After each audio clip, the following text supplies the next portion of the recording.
As we know for a fact, the history of Valentine's Day isn't exactly romantic as it seems. The celebrated love holiday has some very dark history to begin with. But before we continue, don't forget to like and subscribe our channel because we'd love to give you more interesting topics like this every day. Welcome to the Nothing Box, our favorite place to hang out when we're just busy doing nothing.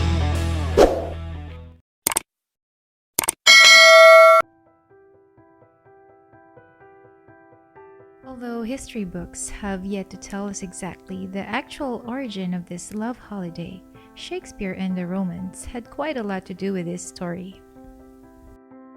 Roman Emperor Claudius II executed two men, both named Valentine, on February 14th of different years in the 3rd century AD, and the Catholic Church honored their death with the celebration of St. Valentine's Day. From February 13 to 15, the Romans celebrated the Feast of Lupercalia, an annual festival in the month of February that was celebrated to avert evil spirits and purify the city, releasing health and fertility. Men sacrificed a goat and a dog and then used the animal hides to whip women. Whoa, that doesn't sound good, right?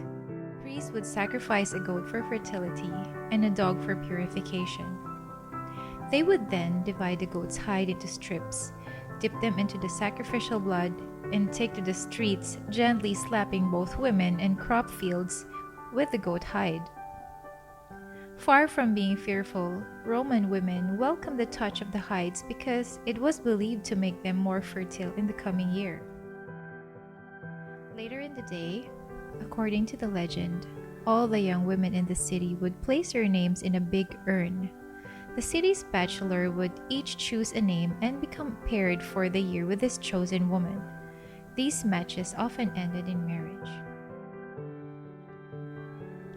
Later, Roman Pope Gelasius I mixed things up in the 5th century by combining St. Valentine's Day with Lupercalia to expel the pagan rituals.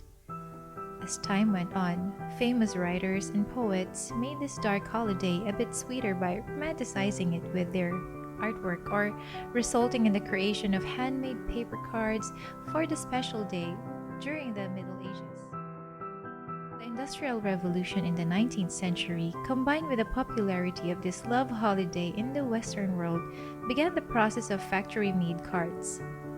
In 1913, Hallmark Cards of Kansas City began mass-producing Valentine cards. Today, Valentine's Day brings in approximately $18 billion per year in sales. Now, we feel like giving you Valentine's Day bonus trivia, so here are a few terms of love and their meanings that you can tell your dear ones. Eros, which is named after the Greek god of love and fertility, represents the idea of sensual passion and desire. It is centered on the selfish aspects of love, that is, personal infatuation and physical pleasure. Think about that love at first sight or a one-night stand. Philia, or friendship. This is a kind of love without physical attraction.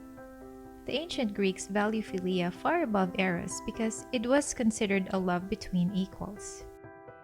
Storge. It is a natural form of affection that is characterized by kinship and familiarity. This type of love is shared between parents and their children or among childhood friends that is later shared as adults. Ludus is considered a playful type of love.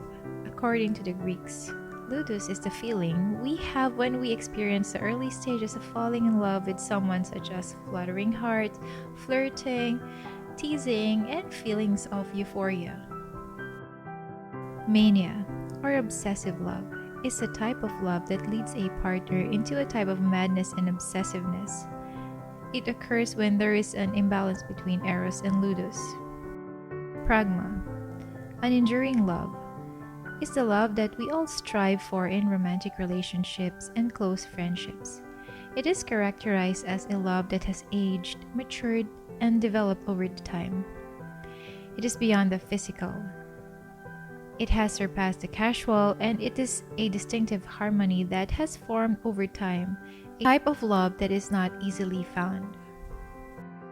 Philautia, or self-love, is one of the most important forms of love according to both Greek and Buddhist philosophy. In order to care for and truly love others, we must first learn to care for and love ourselves. Philautia differs drastically from the unhealthy vanity and obsession that is focused on personal fame, otherwise known as narcissism. Agape, a spiritual or selfless love that is considered by the Greeks as the highest and most radical type of love. It is an unconditional love, bigger than we can imagine, a boundless compassion, an infinite empathy, the purest form of love that is free from desires and expectations, and loves regardless of the flaws and shortcomings of others. What type of love are you looking for? Tell us in the comments section below. Did you like our topic for today? Check out our latest videos and other cool stuff by subscribing to our channel. And don't forget to hit that notification bell to get the latest updates. Till our next video, ciao!